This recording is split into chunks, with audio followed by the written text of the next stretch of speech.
Hello, food enthusiasts. Welcome to Future Foodcast. We are a group of food technologists and food enthusiasts, as I said, talking about the future of food. We are excited to be sponsored by Farm to Plate, the brainchild of Paramount Software Solutions. Farm to Plate is a software company committed to creating tomorrow's food business ecosystem today.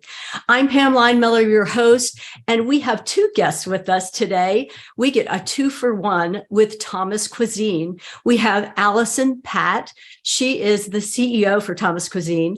And we have Chris Nicholson. He's the Vice President of Growth and Retention. Welcome to the podcast. Thank you. Happy to be here. Yeah, we are so happy to have you on. Thomas Cuisine is a company that is everywhere, has a really large footprint, but a lot of our listeners may not have heard of them. Could you tell us a little bit about what Thomas Cuisine does and who they are, Alison? Absolutely. So we were founded 36 years ago, actually out of a garage here in the Boise, Idaho area. And our founder, Thad Thomas, so Thomas Cuisine, Thad Thomas, Thad just had this vision that there was a better way to do food service. He had actually been at one of the larger food management organizations and had just seen some of the breakdown of how people were treated in that environment, what food really meant in terms of how it was served with integrity or maybe the lack thereof, and just believed that there was a better way to do it. So 36 years ago, started it here in Idaho, and we really began in the healthcare area. Part of what has really set us apart, in addition to being privately held and really having autonomy to run our business the way that we believe it should be done, this idea of transparency. So being really open book with our clients, being open book about how we source and what actually ends up on the plate. That was a mission that just really attracted a lot of our healthcare clients. So that's where we started. We actually then continued to expand into corporate dining, senior living, and then most notably in 2022, we entered the independent school market as well. So at this point, we are now in 12 states. We are primarily on the western half of the United States. And I guess what I would say is, we've really been on a mission, not so much to be the biggest. We are certainly not the largest. We are, I believe, number 13 right now in the top 50 food management companies, but we are on a mission to be the best. So that idea of quality and really getting it right for those that we serve, not only for our customers and our clients, but also our team members has driven us forward in our mission. Well, Alison, and I'm sure that mission is really why a lot of your customers are with you. They want to partner with you in that. And to your point about the transparency in your sourcing, when I heard you say that, that is like a keyword right now. Customers everywhere, consumers everywhere we want transparency in knowing where our food comes from, what it goes through from the time, since it leaves being grown or manufactured, how it gets to us and all that happens in there. So that's really important. That's really, really an important piece. In the health, you have a lot of big verticals that you work in. So you mentioned healthcare and senior living and now the school system, which that's a lot of things. Chris, have you been involved in a lot of that growth? I'm thinking as growth and retention, that's a lot of work going on right there. Yes, it certainly is. So there's definitely a lot of strategic growth in all those markets. And as we look at our future growth in each of those different verticals, it's really just identifying clients that do share our vision overall. So we look at, clients that are really, really inspired by our mission as an organization to provide real foods to their customers, to their patients, and really just support what we're doing in the industry as a whole. Alison mentioned a little bit about that, but like our goal is to really be a differentiator in the industry and kind of change the industry of what it is today. Yep. So it's just an exciting opportunity in each of these verticals to make an impact. That's right. And, I'm just going to add a little bit to what Chris said. He used this phrase, real food. And I feel like that's kind of having a moment out in the world. A lot of people use that phrase. For us, it's been something very ingrained in the fabric of who we are as a company. So I spoke a little bit about our founder, but part of his story was later on in his journey after he had started the company and things were really working and thriving. And we had a very, very powerful business. He got pretty sick. So he actually was diagnosed with cancer. And instead of going with the more traditional routes of healing in terms of medicine, He really believed that there was something about food, there was something about the power of what we put in our own bodies that can have healing properties. So that really started this real foods journey for our company. It extended his life 5 years, which was a really incredible thing at the time, and certainly challenged what he had been told by the medical system. But we have carried that forward as an entire company. Many of us have our own personal stories around real food. And I will say, I think we've been a little ahead of the curve. Once COVID hit, we kind of had this health crisis in the US. And gosh, I think I just read 6 in 10 adults in the US now suffer from chronic disease. So much of that is related to food or the nutrient lack thereof, just not having access to healthy, fresh food and instead having overprocessed food. That's become a big part of our mission and has really attracted the kinds of clients that Chris just mentioned, those who see food not only as something for enjoyment, and it certainly is, we believe in delicious, incredible, innovative food, but also something that offers care, comfort, and longevity. Well, Alison, you are speaking my language, because I think you are ahead of the curve. People realize how much nutrition, what a large part it plays in the health of our bodies and the quality of the food that we eat. But not only that, in the markets that you're in the food service area, as individual consumers, we can get products like that more. But I would say in the markets that you're in, larger markets where maybe, I don't want to use any terms that are negative, like industrialized or anything like that, but it's not that way. You're just serving larger numbers of people. Yep. And to have that mission is really unusual. So it is a differentiator, as you said earlier, and making an impact, because a lot of times those people that are in the healthcare settings, in the senior living settings, in the school settings, they do need the good nutrition. And it's really important to be able to provide that. The other thing is you do have such a big impact. Any small move that you make can have a big impact, like how you're operating your kitchens, for example, or what you're doing in the area of sourcing. Would one of you like to address impacts you're having, I guess, with what you're doing? Yeah, I'll kick it off, and then Chris, okay. feel free to jump in. You said a couple of things that really sparked my brain. One was just, we do have such an impact, and I think sometimes we forget that. So many of us have our home kitchens, and we get to make our choices on an individual level. But for us, sitting at this table, we serve about 22 million meals a year. So again, as we think about things like how do we leverage local, how do we make sure that we're not wasting? Gosh, that's a whole nother thing. Again, FDA says 30 to 40% of the food in this country is wasted. So we have this opportunity to make a really big impact through these small changes that we do. One of the ways that we do that, quite frankly, is just cooking. And that sounds silly to say for a food management company, but there are so many folks who come to work for us from other companies who only know how to use scissors. They know how to unzip a bag and then reheat it. Here at Thomas Cuisine, we hire those that actually want to cook. So knives over scissors. Our refrigerators are full of fresh produce. We don't leverage our freezers like so many industrial food companies do.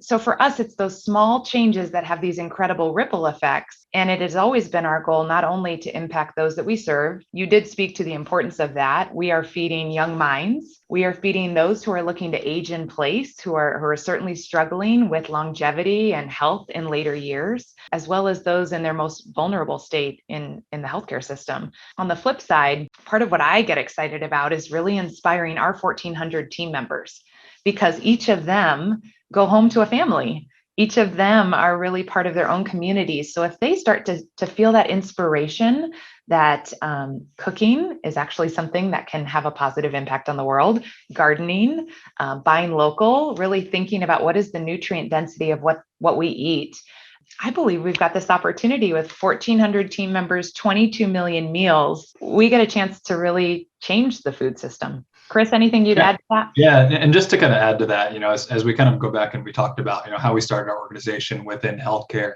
you think of food and it's really just, it really can be your worst enemy, or it can be medicine and support your growth and your individual development. So if you look at, food within a healthcare setting, Alison, you mentioned there's just like you're at the most vulnerable state in your life. Yeah. And you look at your standard healthcare food today and everybody complains about it, but no one does anything about it.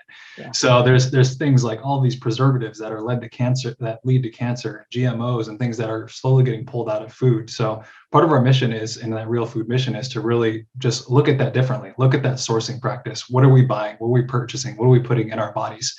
And taking that beyond the healthcare setting is really exciting, because that impact goes far beyond the healthcare setting. So for example, in our newest market in independent schools, like looking at what students are eating today, putting in their bodies to not only fuel their nutrition, their education, but also their athletic performance.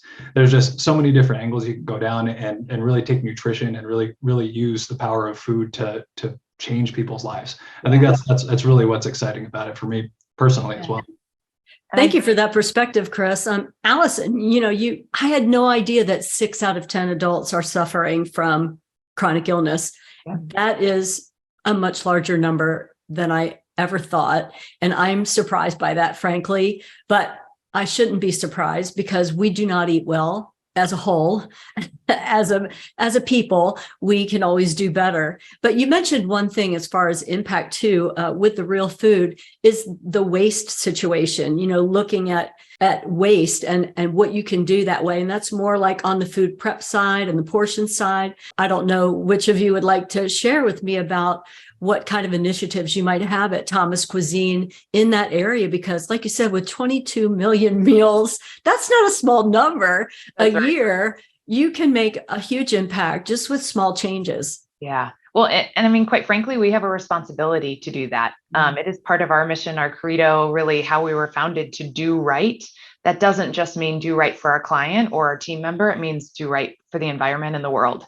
And food waste is such a challenge, as you mentioned. So, what started for us as sort of a personal passion project has now really become part of that Real Foods mission and how we are going to deliver. So from a food waste perspective, there's a couple different angles that we're taking. One is certainly smart menuing. And so what I mean by that is, while you can have all of the data at your fingertips in terms of what we think we're going to serve and how many portions and all of those kinds of things, it's hard to ever get it 100% right. So one of the things that we try to do is make sure that we are reutilizing ingredients over time. If we are going to make stock, we're going to make sure that that stock has a use on Wednesday as well as Tuesday. But that does take some very thoughtful planning and, quite frankly, some nimbleness, because we also like to source locally and we like to source in season. So when we hire executive chefs, we aren't just hiring somebody who knows how to cook. We really are hiring creative artists who can look out at a week, at a month, and make sure that we are truly leveraging everything that we purchase. We never want to see that get wasted.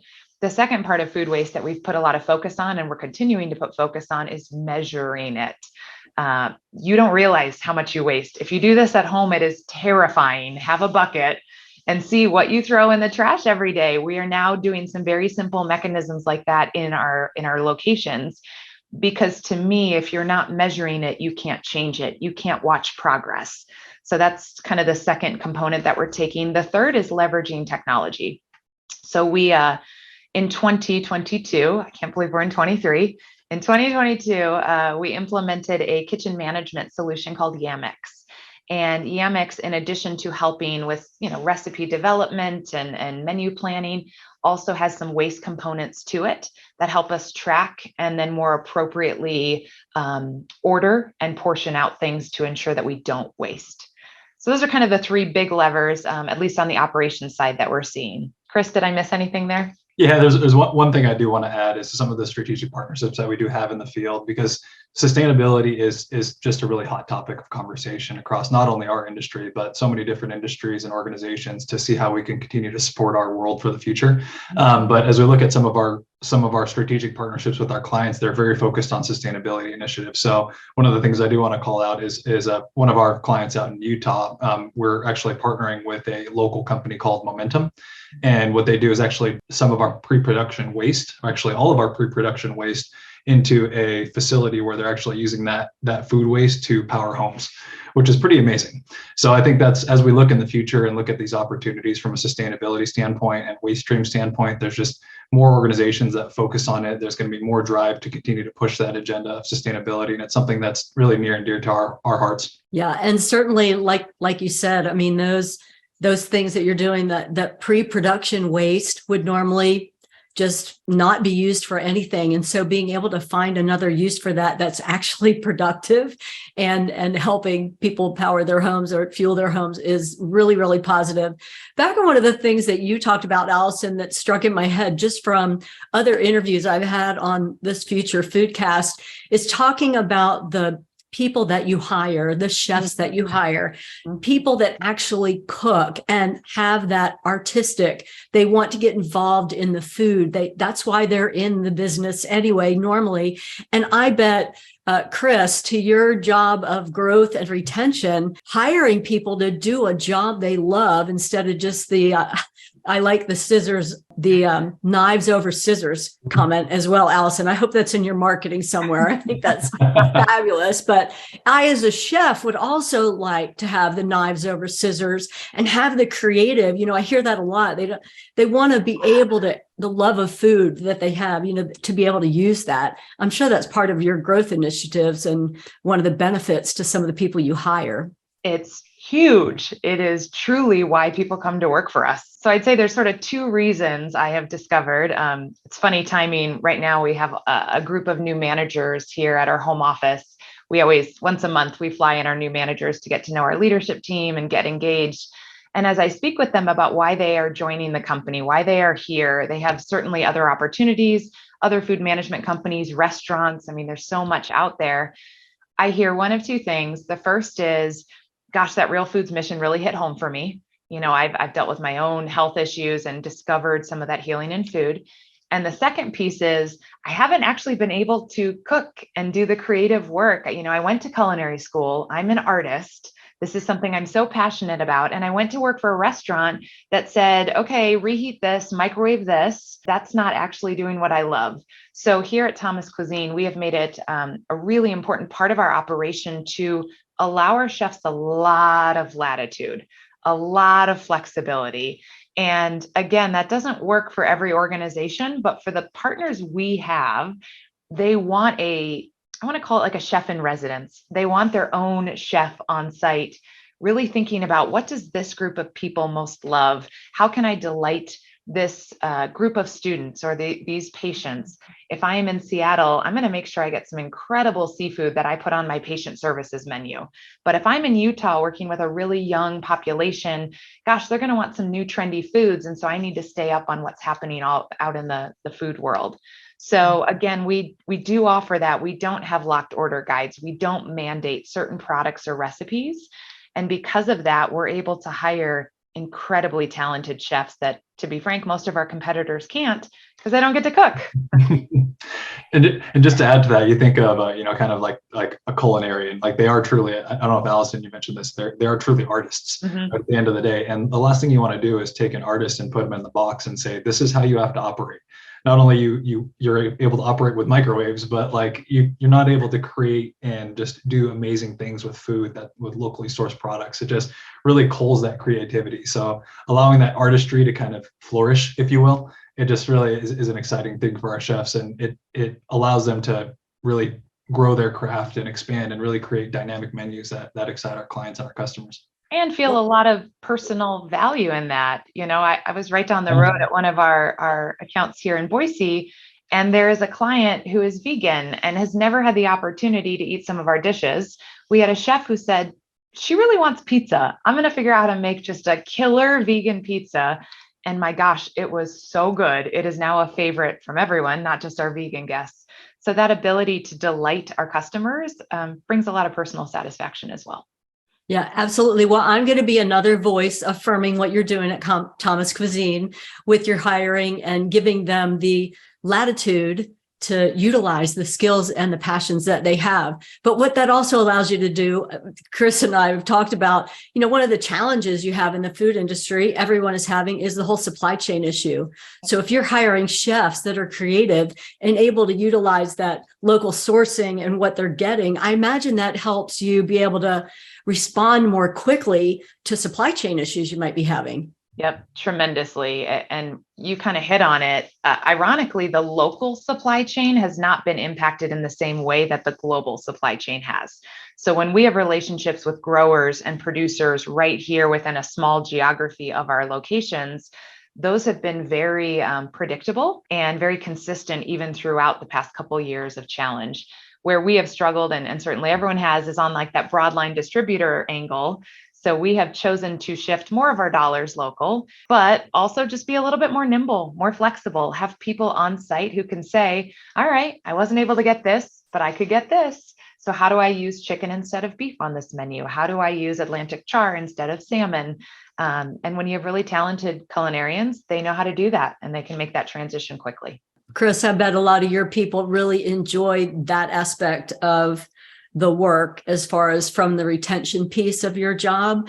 I imagine that would help you keep, because there is a lot of competition, like Alison said, within your industry, and just having that ability to respond like that and use their gifts. I would think that would be a real perk. Yes, absolutely. So you think of there's a client retention side to that, and there's also our employee retention side. So on the client retention side, it's just being able to create those dynamic menus that do truly speak to the culture, speak to the organization. Because you look across not only geographies but individual client locations, there's individual cultures that you have to speak to when you're creating culinary design and your menuing to really resonate with that population. Because if you don't, people aren't happy and they won't be engaged in the program. And then on the employee retention side, you talk about growth within organizations and individuals' growth, and really just allowing cooks and chefs to do what they do best. And that's just create great menus with great products and create just great meals. So I think that's just such an interesting aspect that, what we're doing so well out there for our teams, that they're just able to be creative and just do wonderful things. Well, and I think that's probably just a positive spiral going upward, because if you have happy creators and chefs, they're going to stay with your company, and also build those great partnerships with your clients who are getting the kind of food they want, the delicious vegan pizza. I'd like to try that, Alison, that's specialized for the particular person or population that they're serving. So I would think it feeds on both sides. And that's really positive. Yeah, very positive.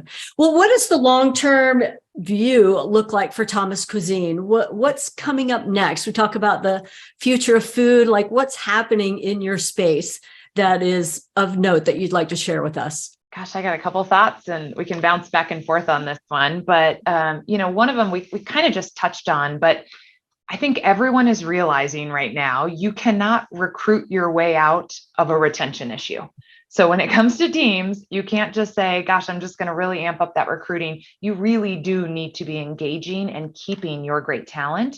That is not unique to us as an organization, and it certainly is shared amongst all the companies and organizations that we serve. So food actually gets to play a really exciting part on how we engage team members and how you also can recruit in new team members. So whether it's in a hospital setting, senior living, again, certainly within healthcare, corporate dining, everyone is using food as a strategic lever, knowing that, again, if we do this right, we're really getting people excited about coming to work, about being on site, whether it's, again, a hospital or a company. So I think food as a tool to engage, food as a tool to kind of help this return to work thing that we're seeing. Not everybody is super jazzed about coming back to the office. I love it, but I get it. It's not everybody's cup of tea. For those companies that need people in person to really operate at a high level, we have been brought in to be part of that solution, to really say, how can we use food to hit on all the different, diverse populations that we have coming back? How can we get them excited about being part of that amazing barbecue at the smoker out back that you can smell when you pull up in the morning? Those are really exciting things in terms of solving some of the people issues. Chris, would you agree with that? Yeah, I would. And just to kind of add to that, I think there's just so many so many mitigating circumstances coming out of the pandemic that are affecting all of our clients in different ways. And it really varies beyond, between different verticals. So you look at healthcare, and so many people just delayed their healthcare plans. They delayed surgeries, they delayed treatments during the pandemic. And you're seeing that huge influx now into our hospitals. So beds are full, which is great for hospitals, but now there's the opportunity to kind of take that to the next level. But with beds being full, all of the care providers are really stressed. I mean, they don't have that respite in their day. So leveraging food in the cafe and hospitals is just such a fantastic way to give them that respite and give them that opportunity. And if that food's good and engaging and fueling, that's just even better. And that's something that we're excited about for the future. And then Alison, you touched on it a little bit.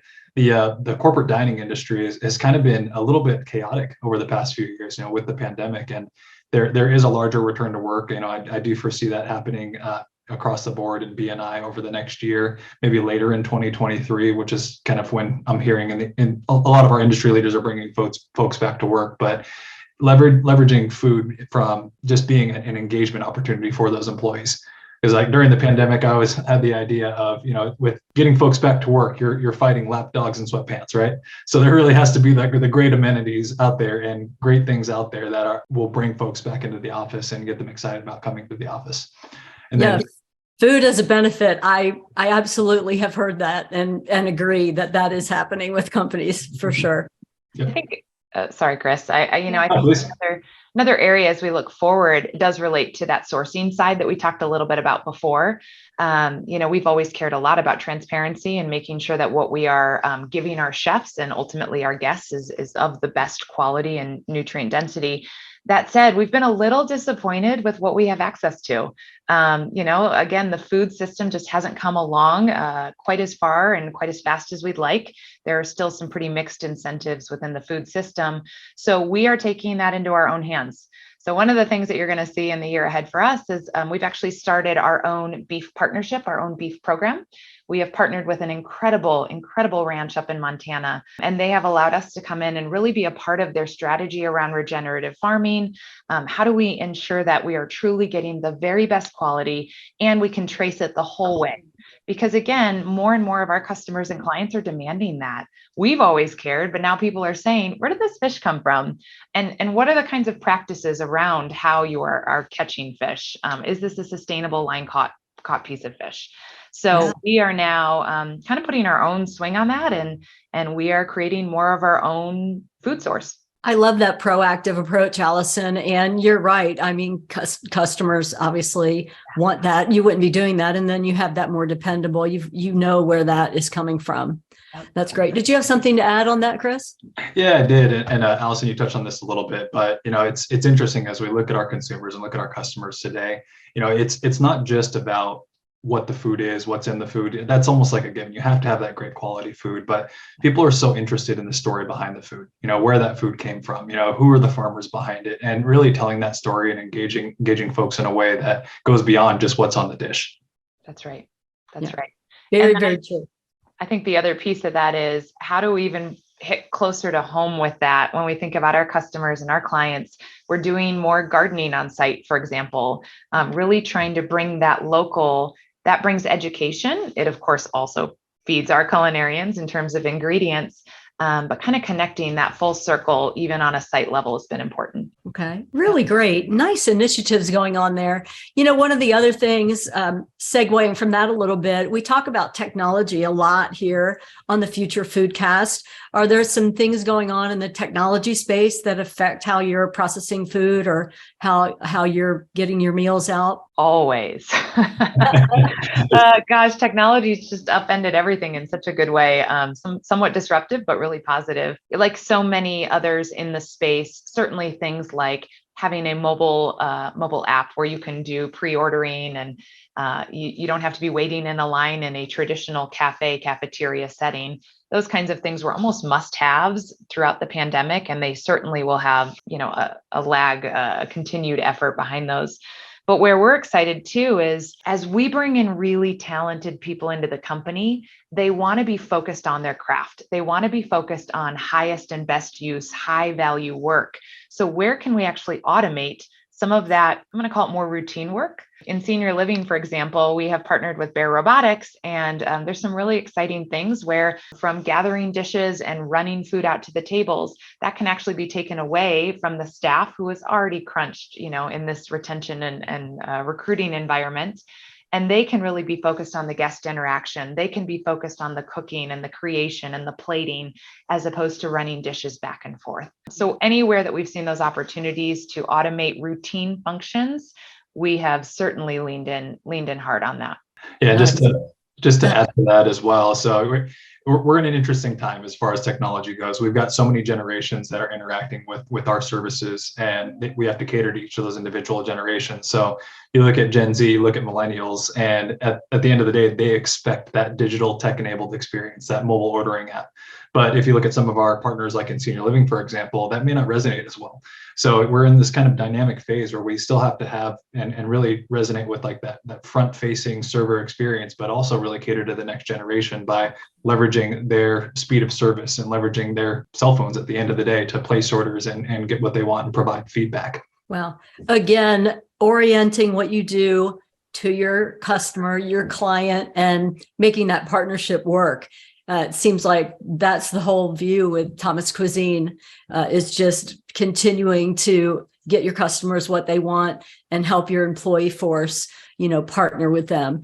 Just such a positive company and mission that you're on. I just really am so happy that you shared that with us today. Is there anything else before we go that you would like to share with our listeners from the Future Foodcast? Chris, do you want to go first? Yeah, I would say, we're certainly excited about our mission. And, if there's any listeners out there that are interested in talking to us a little bit more about real foods and how we could support industries in healthcare and senior living and business and industry and corporate dining and independent schools, it'd be great to have a conversation just to see if we would be a good partner. And, I think from my standpoint, it's January. Everyone is making these New Year's resolutions. Everyone's thinking about, how do I get healthier? To me, real food has to be on the docket. And I would just highly encourage, there's so much great information out there now, looking at nutrient density, looking at teaching your kids to cook, maybe start a garden in the backyard. There's some really simple things that we can all be a part of to move forward that mission, even if you are not operating a large cafe. So again, we have 22 million opportunities to do it, but everybody has at least 365 days of opportunity. I think using those really thoughtfully in 2023 will be important. That brings us, I just wanted to add to that as well. So our director of wellness has a really resonating statement: is read labels. When you're going shopping out there, read labels. And if you look at the back of that label, and if you can't find that ingredient in the store, it's probably not that great for you. So you brought that up from a wellness perspective, Alison. I just wanted to drop that in from our director of wellness. It's always an interesting thing that I think about. Well, and the fact that you even have a director of wellness at Thomas Cuisine, let's not let that go unnoticed by me. I think good news all the way around. And I'm so glad that you were on the Future Foodcast today. I'm about to go eat lunch, so I'm going to really be thinking about what I'm having for lunch, I'll say. And probably our listeners, depending on what time of day they listen to this, they're going to be just more empowered now to pay attention to what they're doing. But thank you so much, both of you, for being with us. And also thank you to our sponsor, Farm to Plate. Again, they're a software company enabling better food supply chain management. If you want to know more, you can check them out at farmtoplate.io. See you in the next episode. Thanks for listening to Future Foodcast. Future Foodcast is powered by Farm to Plate, the leading food blockchain platform. Subscribe on YouTube or wherever you listen to podcasts to stay up to date with the very latest innovations in the food industry.